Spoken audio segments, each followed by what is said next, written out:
with the automation guys.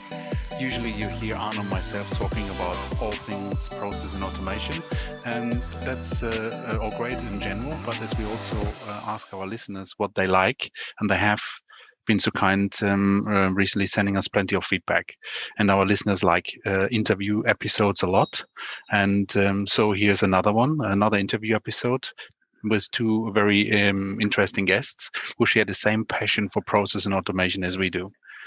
And with that, it was a great pleasure to welcome our guest Adrian van Wyk and Dennis Parker from Jigs to the podcast. Hello, both. Thank you for joining us today. Yeah, thank you for having us. We appreciate it. It's good to be here. Great. Thank you for your time. And as a start, please tell us a bit more about what you both are doing and what you're responsible for at Jigs. So I'm one of the founders and CEO. We started Jigs January 1st, 2020, so before the pandemic hit. And we've been working pretty much on architecture and technology and building the software up through that. We reached out to some of the best people we've worked with in the industry in the past, and one of the guys that was very instrumental to help us build the previous company is Dennis. So I called Dennis and asked him if he didn't want to help us start this business. And Dennis, I'll let you do sort of your introductions and what you're busy with. So we've been working the last year and a half to build this company, which we'll talk about. Thanks very much, Sasha. Yeah, so from my perspective, I'm pretty much as Adrian said. I mean, we've got some history together with a lot of focus, obviously, on the promotion automation, on the process automation space.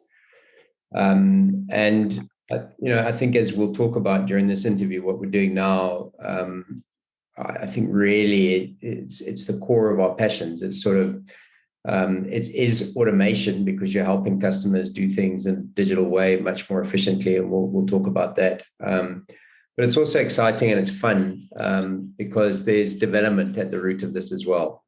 And again, we'll talk about that. But I think bottom line, I think there's an amazing opportunity, and it's an amazing opportunity to follow a passion and do something really interesting. And I'm looking forward to talking about that a little bit more as we go through the session today.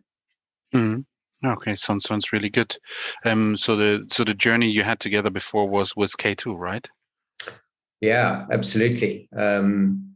So that's that could take a whole podcast on its own. Yeah, we can do that. Yeah, at some point. Yeah, absolutely. We survived Black Pearl together, which, like Dennis said, that is a podcast on its own. But it was definitely we used all the good things, all the mistakes we made, and I think collectively we have enough between the two of us. Fantastic. Yeah, and everything flows now into Jigs. Really exciting to hear more about that. So, between Arne and myself, we are working with probably like 15 plus vendors to support companies with all things process and automation. And where do you see the sweet spot for Jigs in the market? So it's a great question. We, as we mentioned, we both come from an automation background, and we lived that for 17 years. We saw the world evolve. I mean, it's actually amazing. We started this before XML was even used in the market, and .NET even existed. So it's been an exceptional journey, and throughout that journey, we definitely learned a lot. And we see technology evolve, and we see sort of not just technology, but how people work and how they collaborate and how they get things done evolve over 17 years. And during that journey, you see opportunities and you see things that you think you can improve on that you don't always have time. That's probably not core to what you were doing. And Jigs was sort of born out of one of those ideas where if you look at automation today and you look at how people work, I mean, there's a lot that shows that if we can break things down into smaller pieces and get those pieces done very quickly, and people not just become more productive, but they actually feel more productive as well. So rather than sitting you down and letting people work on a task for an extensive period of time, if we can understand how to move that task between people that are the best at what they do, or even if it's the same person, break it up into very short periods of time. Now, it's interesting because one of the technical innovations that sort of brought this psychological pattern to the front is mobile devices, where your engagement within mobile devices are very short, very focused, and drive a very specific outcome very quickly. And was sort of, the interfaces into mobile devices was hard. So the people that started building software, and especially when Apple started driving the revolution and Android then followed, and we ended up with these two very powerful platforms, people that started building solutions for those platforms were sort of forced into making sure that they built their applications in a way that engagements are very short but very productive. Now, that worked incredibly well for social and media and collaboration applications. And the one area that never really followed that was applications that people use for work, whether it's internal within the organization or business to business, business to consumer. It's actually very rare to see companies build some of these highly effective applications for use within and lift the productivity of their own staff. And almost every single employee is walking around with a supercomputer in their pockets these days. So we looked at that whole space. We looked at the fact that the majority of workers today, and where we actually see growth in labor markets, are people that don't sit in front of desks or in front of computers.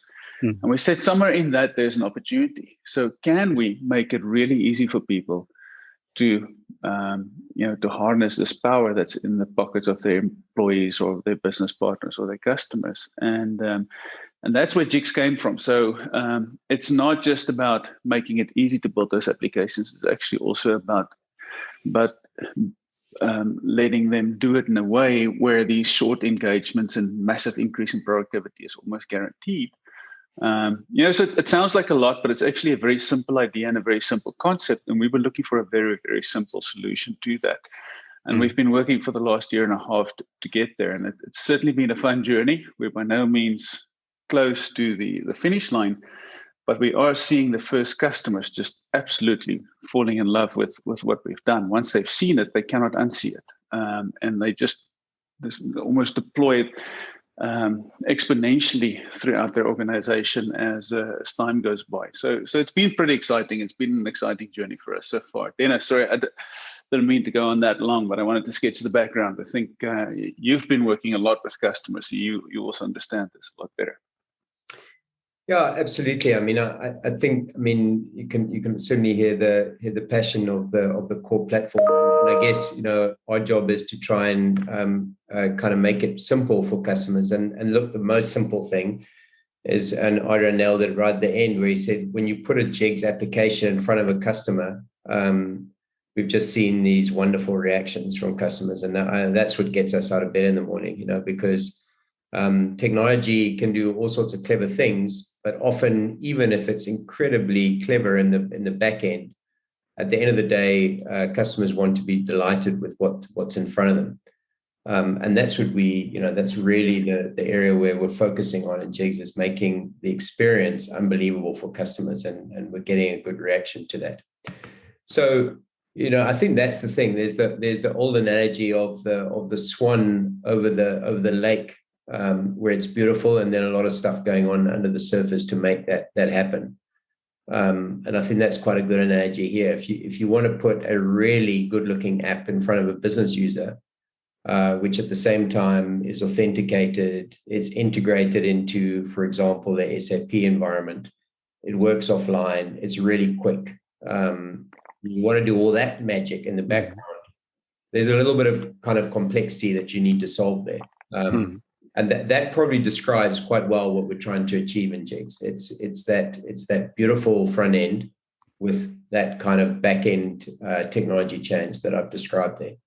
And so there's a few pillars in there, which might be a place for us to kind of head to next, because we do think about things very clearly in terms of what we're trying to achieve, and then every kind of everything we focus on is built around these pillars, because, you know, otherwise you can get very distracted in this domain and go all over the place. So there's a few pillars that we focus on as we think about solving this problem. Yeah, and of course for our listeners out there, Dennis and Adriaan, of course on this podcast we talk a lot about use cases and application of technology, and I think the question I've got for you guys is, you know, what do you think is the most exciting or impactful use cases that can be delivered by the Jigs platform? Yeah, it's a good question, Arno. There's a couple of things. I mean, as I mentioned, we built the platform for very specific scenarios where you know, we feel the criteria fits well. You know, if you are a person who sits in front of your desk, you know, 8 hours a day on your computer, actively typing and working on content, you know, Jigs will play less of an effective role for that person. We do see that you know, a significant percentage, and I think it's more than 50% of the world's labor market is actually not in that position when they sit in front of their computer. So how do you empower them to be successful? How do you empower businesses to be successful? And that's those scenarios that we started out for with Jigs. Now, it's fascinating. I'll give you a couple of use cases and I'll hand over to Dennis. But we have a very big lubricant company out of Germany. Actually, it's not Germany. They're based out of another European company. But they make lubricants, and it's being sold through motor vehicle consumer stores. In the US, it's like similar to O'Reilly's. I mean, I'm not sure what the brands are in Europe. And then garages and mechanics and those places, they sell their products. But this company doesn't have a direct relationship with these people. These people work for either other businesses or they own their own businesses. And so how do they stay top of mind with them? How do they send them latest news, announce latest products, make sure that latest training material is available, that if a car drives into that person's store and they need for a specific kind of lubricant for a vehicle, that there's an easy way for them to identify that their product is the right product and the owner recommends their product as opposed to something else. So we started working with them, and they have about 32,000 of these locations. We built a prototype of Jigs for them, which these distributors of theirs, or these dealers, can then download, and immediately the person can use that device and he can use that to receive all the latest training material, all the latest contract performance that they have signed. They can request recycling services. They can scan a number plate of a car and immediately see what products are relevant to that car. They can send push content, latest promotions, packages, deals that they have to that person's phone. So suddenly you go from being completely disconnected with these 32,000 locations because they don't work for you and they don't belong to you, to being top of mind, almost on a constant basis, and it's completely changing the way that they think about how they reach ultimately the end consumer, who's through a proxy. So that's one example, and there's a lot of ones. There's one that I'll ask Dennis to talk about, where he just now finished working on a scenario for a live service that runs emergency services with helicopters, and they need an application that goes offline and works for them. It's completely on the other side of the spectrum. We have hotel groups that have the people that do the maintenance within the hotel. And this is thousands of people throughout this group that really didn't have any mechanism to easily communicate, to get tasks, to report incidents, to report tasks, to do normal HR stuff, receive training, get important information. And using Jigs and having this first-class application on their devices, all of that suddenly becomes possible. And that list is incredibly long for a business for a little company like ours that's only been around for about 18 months. But Dennis, Dennis is he heads up everything that has both sales and after sales to do with our customers. So Dennis, you're definitely in the position where you see these use cases. So over to you. Yeah, cool. So look, I think the kind of automobile example we've talked to quite well there. But it really is. I might want to just underline that by saying, if you think about the before and after. So the before is that you've got a bunch of representatives basically running around the country with notepads, using relationship-based selling to try and get garage owners to order product. And look, in some instances, that's great, it works, and they do. But you can imagine that 5 minutes later, their competitors in the same door and selling them the same products, and what's one over the other. Compare that to a situation where you've got an incredibly compelling visual application on your phone, where honestly you can just order and self-service yourself straight off that phone. And that's just almost revolutionizing the way that customer will do business. And I think the interesting thing is that model is not only specific to this automobile customer. It's basically any customer who's got distribution. So if you think about a one-to-many relationship where you don't have a digital connection with your customer, and suddenly now you do, well, you really start to open up, interesting possibilities. So just, following actually that example, this morning, in fact, they called me and they said, look, we've got this brilliant app, but we've now got an idea for extension. And because they're starting to think digitally, they now want to put digital sensors in the oil tanks in the garages that tell them before the customer starts ordering, the oil tank will tell them, hey, you need to order new oil. That will integrate with our phone app and notify the guy. He'll get a notification on his phone saying, your oil tank has just hit below 50%. Do you want to order new oil? So, right there is just an evolution of this example leading to some more interesting scenarios. So exciting possibilities. I'm going to mention probably another one that is probably, well, it's less impactful from a business point of view, but probably could not be more impactful from a day-to-day life point of view. And that's air ambulance services, where you can imagine a helicopter going off to rescue lives. And it turns out that the complexity of dispatching a helicopter is high. So firstly, what time of day or night are you doing this? How long has the crew been on duty? Is anybody ill? What equipment in the helicopter is there? What crew are there? What risk do they need to assess? And so all of those myriad of decisions that they need to take, for every extra second that they spend doing that, there's life on the other end of that decision, right? So they want an ability to very quickly assess the risk that they're about to take whilst they're spooling up that helicopter and going to save a life. And again, we've created this app for them that they can do those kinds of things. So kind of assess weather risk people very, very quickly on an iPad app on the knee of a pilot or a co-pilot as they're getting that helicopter ready to launch. And that's been amazing to work on. I mean, that's just been really, really cool. So look, there's others we can go through, but from those examples, we're working with legal companies who want to give, again, their customers a better insight into what's happening with their case, or insurance brokers that when they go out and see their clients, they've got better information on their policies and their claims and kind of what they're doing. So I think it's like I said right in the beginning, we're excited because the possibilities are really interesting.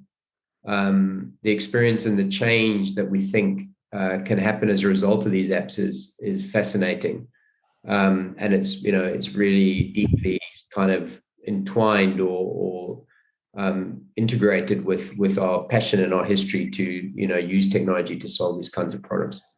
Yeah, sounds really, really interesting. And we were talking about all the stuff as well here, small businesses as well. And you mentioned that earlier. All these tradesmen these days, isn't it? They don't like to log even into a computer anymore, isn't it? Because it's so tiring for them. So they have the whole business actually, ideally, on their phone, isn't it? In their phone. Yeah, it's very true, Sasha. It's between phones and tablets these days. What we see is, and it's not just the small companies, it's actually some of the bigger companies. I mean, I think Mark Benioff is famous for saying that he runs the entire sales force from his phone because he can get to everything from there. So I think it spans beyond just small businesses, and it pretty much empowers people, to to be, as we said before, sort of focused on micro tasks and be highly productive. Now, the important thing as we talk through these use cases to understand about Jigs is that we set out to build a platform and a set of tools that actually allows other people to build and configure these solutions. Right now we're involved in a lot of them because we're going through early stages, but we're seeing the majority of our opportunities actually coming from early partners, who are solution companies building solutions for their customers that are seeing the potential and seeing the technology being used or showcased. And that's ultimately what we'll be doing, is we'll be going to market through this channel and allowing them to actually build these solutions, and then all companies who want to use the technology in-house to build these solutions. So the number of use cases will expand pretty dramatically as we open up the platform to more and more people to use to solve their business problems with. So, exciting. Cool. Yeah.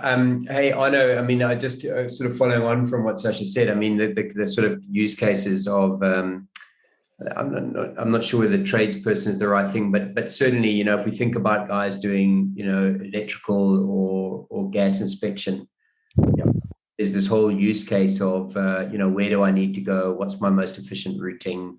And then, the job of actually being thorough on your checklist as you go through sort of certification of a property. Again, it's an interesting use case of, no computer needed. If you've got a mobile in your pocket, you can get that job done and totally automate that task in a way that's, quite fun, hopefully, rather than being arduous. So the Jigs platform also supports offline, from what I am seeing. And that seems to be quite a compelling offering and a differentiator for you guys. So can you tell us a bit more about the sort of the offline capabilities and where you see that comes into the frame? You mentioned the use case of inspections, perhaps in basements, up in a helicopter where there's no Wi-Fi connection, for example. So that in itself seems like quite a compelling feature of Jigs. Yeah, so Arno, offline actually plays two roles, and they are equally important. Well, I guess you can argue three. But on a very high level, it's about experience, number one. And number two, it's about information availability. And we wanted to, when we looked at all the options that are out there today, every single one of them, taking data from an undefined number of data sources and making that available offline without doing a lot of work is incredibly hard. And I would say it's probably one of the areas where we've developed most of our IP and during the first phases of developing the software is regardless of whether your data is coming from SAP or a web service in the cloud or SQL Server in the cloud or information that you're storing on Google or in Amazon or even with Jigx, we wanted to make sure that the experience of accessing that information, number one, is just absolutely fantastic, which means that we didn't want to deal with the latency of to fetching this data or caching this data or only some of the data being partially available. We see that a lot as well. This is, you see a list of customers and when you click on the customer, unless you're online, it can't load the detail of the customer and sort of, the fact that you have the list of customers becomes unusable. So there was the whole concept around responsiveness of the user experience that made us invest a lot in how we think about data and the availability and accessibility of data that doesn't necessarily reside on the device. And then the second thing is then, of course, the data itself and the data integrity. Having data that is just always there. You don't have to think about the fact that you're walking into a basement and did I sync my data? The data is there and it will be synced. And it is available, and it's not just the master data that's available. It's everything that you're going to need to use the application successfully is available, and it just works. So there's quite a lot of intelligence around that. There's quite a lot of sort of engineering work that we had to do to make sure that we don't burn through bandwidth, that we make differential differential data calls. There's a lot that happened to make sure that from a usability point of view, it's always first class and always accessible. And secondly, from a data availability point of view, it's always there. And then the last piece was to make sure that the data is secure. I think we all see the horror stories constantly about data being hacked and data being stolen. And the approach that we took there was just, I must say, our guys came up with such a beautiful and simple mechanism where it's impossible to have man in the middle or any form of attack on the data. And then also for compliance, GDPR compliance and things like that, it just works. So yes, certainly data, offline availability of the data, integrity of the data between devices or between devices in the cloud was a big area of focus for us. And we think it will be a significant differentiator with the IP that we've developed there. Very cool stuff. So, we mentioned we're looking at all sort of intelligent automation, hyper automation, and so when we look a bit into the future, where do you see things developing for companies? You mentioned maybe a few already, but where do you see developing all this? Where does it go? All this automation for companies? Yeah, it's a great question. We started when we started K2. This was in 2000. Competitive landscape looked completely different, and even the sort of analyst coverage at that point was very different. In the early days, it was actually really simple. It was just called workflow, because work would flow between people and work would flow between machines, and then. And sort of, the analysts felt at some point that everybody has done that now, and there's not much more to say about that. And so they switched to BPM, where they call the business process, automation, and it sort of elevated, or they felt like it elevated, the subject matter to a higher level. And then, of course, sort of all the vendors very quickly, read Gartner's paper, and they started making sure that they got all the boxes ticked. And then you show up one morning and sort of everybody's got the BPM box ticked. And then the analysts, realized that they need something new to make it now even more interesting. So they added the S, which was, really added content and sort of the data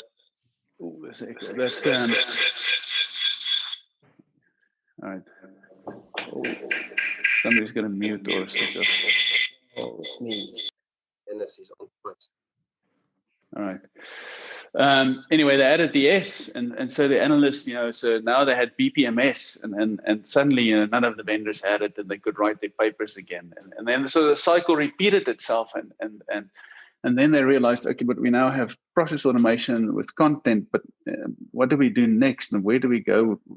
And then I think Gartner said, well, let's add an I in front of it, because you had the iPhone and the iPod, and they said the coolest thing will be if we have iBPMS, so of course they had to come up with a term for the I, and intelligence fitted nicely in there, and so suddenly Gartner could write a whole bunch of papers again around iBPMS, and so it evolved. I mean, it's just sort of, and then because then all the vendors added these capabilities, and suddenly I wasn't cool anymore, and so then they said, well, where do we go next? And they had this big, it was massive thing. I mean, I think everybody had to switch off their phones at Gartner for 15 minutes, and they came up with the term hyper. And suddenly we had hyper automation. In fact, I mean, the whole world came to a standstill. It was a beautiful moment in the industry, because suddenly everybody had something to do again. But now we're getting to the point where sort of hyper has also worked its way out. You got hyper speed and hyper this and hyper automation. So I think the next thing, if you go look at sort of where the world's going to go, it's got to be ludicrous. We have to have ludicrous automation. So I think the next thing is going to be ludicrous automation, and then all of these vendors will have something to go do again. And Gartner can write all their papers, and people will be happy again. And maybe processes will be automated before they even exist. In our world, we think it's going to go to simplicity. Actually, we think all this complexity and the more complex these quadrants and layers that you have to measure before you realize whether you're doing well or not. We just think that's nonsense. We think the world's actually going to go to a place of simplicity. And behind simplicity sits a lot of technology and a lot of capabilities to make things easy and make it simple. But already people struggle to sit for long durations of time behind machines. So make the tasks smaller, make them easier, make them simpler. Give them the information that they need to do that task immediately. And so we really think it's about getting stuff done. GSD, get shit done, and getting stuff done is going to, the winners are going to be the people who can make things the easiest to do and the simplest to do. And you already, when you go look out there, the cars that are the simplest engineered, like Tesla's, it's only got 3 controllers, far outperform and innovate a typical Porsche Taycan that's got 92 controllers. So that world of simplicity, I think, is going to become incredibly important when we look at automation. And the question is how is that going to be defined, and how are we going to get there? We want to play a very small part in that. We integrate into all the BPM vendors out there. Our goal is not to be a BPM vendor. Our goal is to take a very small part of that and make it really easy and beautiful for people to work with. So, we're looking forward to ludicrous automation, because I think that's going to create a ton of opportunity. Yeah, definitely. It requires mobile forms and mobile apps. Dennis, your view? Yeah, I think, look, I think Adrian's he's made it fun. But I think the one thing I see from the customer's point of view is that they're buying outcomes, right, these days. So, what we see is maybe in the past, a lot of focus on which technology and how and complexity and et cetera, whereas now a lot of the conversations are with the business saying, I just want to connect better with my customers, and if I can have a very compelling mobile experience that allows me to do that, show that to me, give it to me. There's almost a certain trust that the technology will do what it's doing. So whether we use driving as the analogy or whatever it is, I think very important for me would be just to stress that, customers are buying outcomes these days. They're not interested in how you get there. They want an outcome. And that's what I'm seeing when I talk to customers on a daily basis. Mm-hmm. Yes, and of course, Adrian, you touched on the hyper automation. That is certainly the buzzword of 2021, specifically with the pandemic, where obviously everything was put into accelerated fashion, and digital transformation is also, I guess, lurking there in the background. Obviously, between myself and Sasha, we very much in that space. We talk about everything hyper automation. I do sometimes feel mobile is slightly neglected because, of course, we talk about robotic process automation, traditional workflow automation, artificial intelligence, process mining. So, all of the, I guess, the underlying pillars of hyper automation. But, with all of that aside, and, all of the buzzwords you say that comes from the analysts, what advice would you guys give at Jigs for companies that want to get started with these transformational projects, whether or not being digital transformation, hyper automation, or just, like you said, getting shit done? What is your advice? I don't know. I think Dennis nailed where he said, we feel at the end of the day, when you look back, it's not the effort that counts, it's the result. And so I think that you almost have to start there. What is the thing that you want to accomplish, and what is noise, all the other stuff around it, and sort of, the world has managed to find itself in a place where the more noise there is, the more complex, and the more complex it is, the more important we think things are. And it's actually not the case. And again, I go back to, if you look at some of the most innovative moments in life, happens actually around very simple things that just was made easier to do. So I guess where we sit, and again, keep in mind that we only play in a very small part of this. I think it's important to understand your business. I think it's important to use all the tools available to implement automation. I think the most important thing is, if you were to take all technology off the table, do you understand your business, and do you understand how to make that business as easy and as simple as possible to run? and therefore as great an experience for your customers as it is for your staff to provide that services. And automation doesn't automatically make a business better. Automation make it faster, and make it easier to make it better, but it doesn't in itself define success. So where we sit on the edge of that, you're right. Whether you want to modernize an application that's been sitting in your desktop, and the tools today to make that easy is actually phenomenal. I mean, you can use RPA tools. You don't need APIs to take what happens on that screen and actually modernize it and make it available on a smaller device, and that's one of the use cases that we see a lot. But I would say at the end of the day, it's about understanding how to introduce simplicity into your business, and that simplicity and the success of that simplicity is measured around the outcomes that you want to achieve. And once you understand that, is to sort of focus on that and get that done, and just make the business more effective and efficient. I don't want to trivialize it. I mean, there are some businesses that are incredibly complex.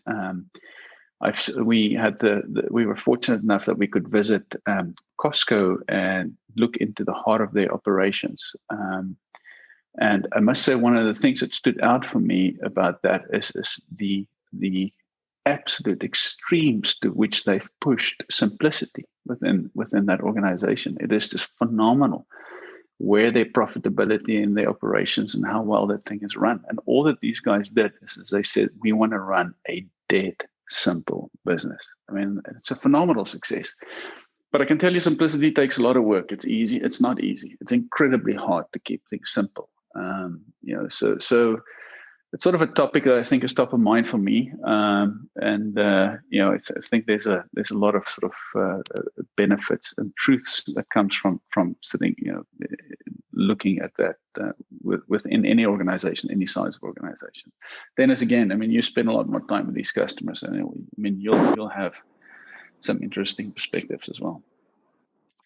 Look, I think the easiest one for me to point to is, I'm just going to come back to outcomes. I mean, when we see customers dreaming about stuff and we turn that dream into something that is, absolutely tangible, they can see it, they see something absolutely visually compelling, they go from dreaming to suddenly seeing reality, and they get excited. And I think that that's a very different way of thinking about technology. Before, I think when we think about the automation space, as we say, I mean, there's a lot of technologies in the back end that make it a reality, including, we've mentioned some of them, RPA and BPMS and IBPMS and hyperautomation and all these other things we discussed.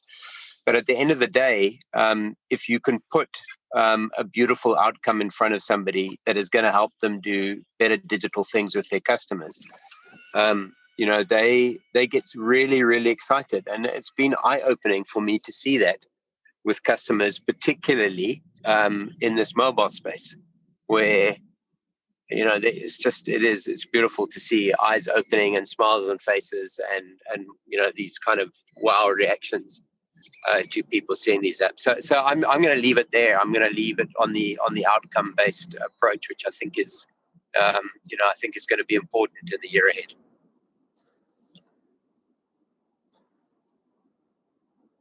Fantastic. Yeah. Thank you very much for sharing that. So, we and our listeners like to get to know our interview guest a bit more than sort of just the technical and the business side, although it's quite exciting, and I would love to keep chatting about all that much longer, and probably we will have another session at some point. So and that's why we like to like you both a couple of quick questions. I hope you're okay with some weird questions. So who like to get started? Or do you like to have your shot on the question each? Who is your Dennis, idol and why? Dennis, you go first. Who's your idol? I know who mine is. Yeah, I'll go first, and I know Adrian's going to be incredibly irritated probably with this one, but I'm going to put Bill Gates up there. Why would I be irritated with that? But anyway, go ahead. No, we've often discussed the to and fro of Mac and Apple and Microsoft and what they've done, what they haven't done. But over the years, I must say, from very early on, I was inspired by what at the time really was. I mean, this is late 80s. Was a very young Bill Gates, starting to compete with IBM. And of course, we know now, I mean, it's easy to look back and see what was achieved. But I think beyond that, there's a few things beyond just the software. I think he's applied some of his intellect into other areas and had great results. And I think he continues to try and apply his intellect into interesting projects that require that sort of combination of capital and intellect. And I have a lot of admiration for that. So I'll leave it there from the idle point of view. So I'll add to that, Dennis. I think you'll love my idol. I know you hold him in high regard as well. But I think David Hasselhoff is by far my idol. I mean, the guy who could drive the coolest car in the world, and then be a lifeguard for the second part of his life. I mean, that's amazing. I mean, that's skill. I think that's the ultimate. Between Kit and in all seriousness, I think my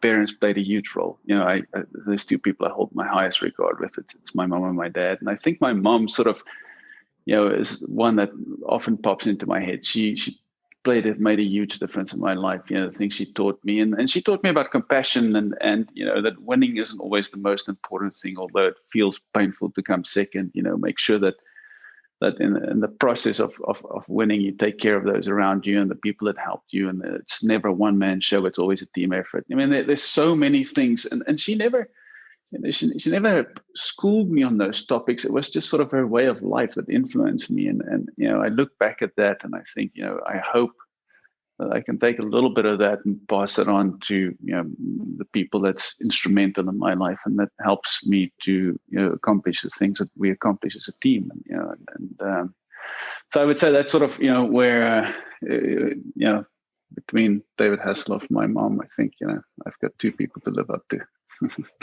That's great. I guess with the working relationship you guys have got, I thought Adrian's going to say Dennis is his idol, and Adrian is his idol.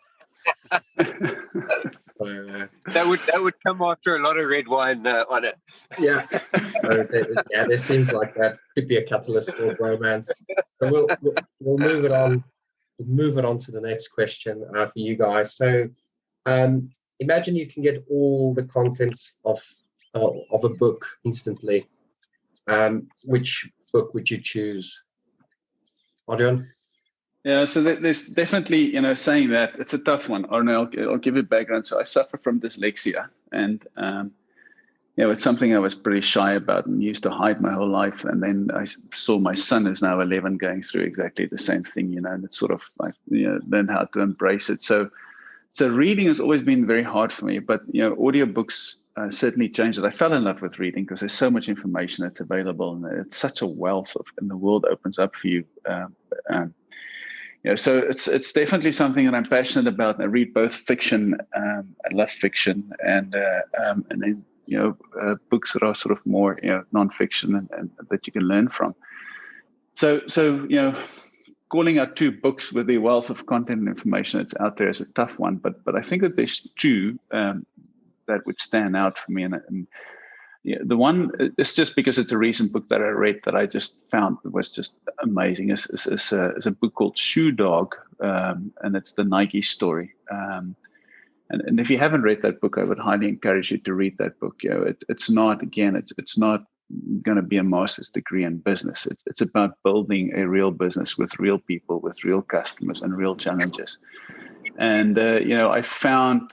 I wish I had that book earlier in my life and earlier in my career, and I keep it in front of my bed because I refer back to pieces of that when I think about things that's happening or challenges that I face. So that's one book. It's a fantastic read, and it's a really great book. And then the other one, which if I could recall anything from a book instantly, it would be Bridge for Dummies. I love playing bridge, the card game, but man, it's got complex rules. And when you sit across the table from a partner and you're sort of 3 rounds into a call to figure out what trumps are going to be and the rules that you have to apply in that point in time to make the perfect call, I would love to have that and just readily available. So between Bridge for Dummies, which is an absolutely phenomenal game of strategy. If you ever learn to play a card game, learn how to play bridge. And Shoe Dog, I say, would be will keep me busy for a while. And David Hasselhoff Autobiography somewhere lurking. I followed his career so closely, I don't have to read his book. Yes, yourself? So I was lucky. I grew up in a place where there was certainly no internet. It was before the era of internet, and in fact my parents were also anti-television, so there was only one thing you could do in the holidays, and that was read. So I was blessed with that, and did a lot of kind of adventure reading and whatever stuff when I was a kid. But the one area where I must say I have a huge interest in fact, I remember chatting to Adrian about this book early on, which was A Pale Blue Dot, a book by a guy called Carl Sagan. Amazing story of the universe and physics and science and so on and so forth. But all of this stuff comes back to kind of an understanding of physics, which has been beyond my mental grade. Mm. And there is a great book out there by Stephen Hawking called The Brief History of Time. And I must say, it's just one of those books that I know I want to read. I'd love to get into my head, but a combination of the intellectual kind of capacity and it's kind of out there for me that I really, I genuinely have a fascination in science towards that. So yeah, that's the one for me. Great. Thank you very much. So what's the best advice you have ever received? I'll go briefly on that one because my answer is going to be brief, and I think it's just a point. I think there's two things. I mean, grew up with a bunch of mates, some who took themselves quite seriously and others went off and did their thing. And the guys who went off and did their thing and had a passion for it, sort of 25 years later, have really turned out, things have turned out really well for them. So I think the advice is follow your passion first and make sure you're having fun. And then focus on what you do and make sure you do it really well. So I'll leave it short and sweet like that. That's for me. Yes. Yeah, I think it's same thing. I mean, you get a lot of advice. I mean, I mentioned earlier, my dad taught me early on that it's okay to fail. As long as you understand why, and then you bounce back and if you really want to, win, then you got to get back in there and do the hard work to get to the top, but taking risks and failing is fine.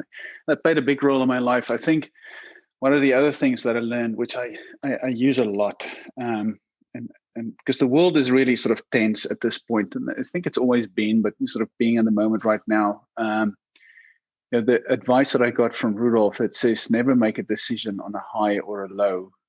Saved me from making a lot of wrong decisions. So between taking risks and it being fine to fail as long as you know why you did, and bouncing back and not making decisions, when emotion is high or emotion is low, but when you have all the facts and making it a clinical decision. I would say those two pieces of advice. Yeah, very good advice. A long way in my life. Yeah. Thank you. So then finally, to you guys, if you could be an Olympic athlete, what sport would you choose? Look, I'll jump in there. It's simple for me. I mean, I have massive respect for all athletes. I mean, the dedication that goes into it, and eventually to get to the Olympics is just phenomenal. The one that sort of defies all logic for me, and I don't know how they do it. Like gymnasts, and whether it's people who work on the bars or the poles or on the floor, but what gymnasts can do with their bodies and the coordination and the sort of the wherewithal of where you are in the process of executing those moves, just absolutely incredible. I mean, those people for me are just phenomenal. The dedication and the age at which that dedication starts, ultimately it's incredible. But again, I don't want to take anything away from anybody who makes it into the Olympics. It's a phenomenal accomplishment, I think across all sports. Anyway, Dennis.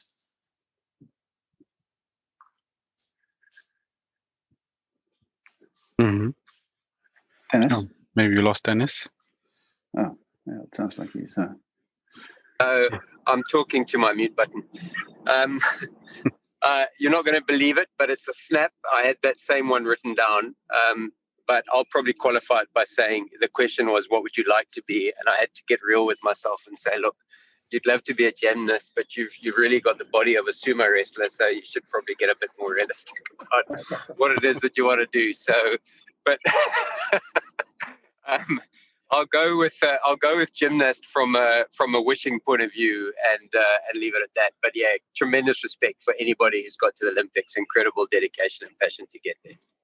I absolutely agree. I think this is the first interview episode where it's not Usain Bolt, isn't it, Arno? Yeah. Yeah, great. Yeah, thank you very much, guys. So this will be sort of the end of our podcast or our interview. Fantastic 50 minutes, 60 minutes now. So thank you very much for sharing your insights and telling us all about Jigs. Yeah, it was a real pleasure, and yeah, it would be great to have you on the podcast again in the future. And yeah, thank you very much for being part of it, and speak to you soon.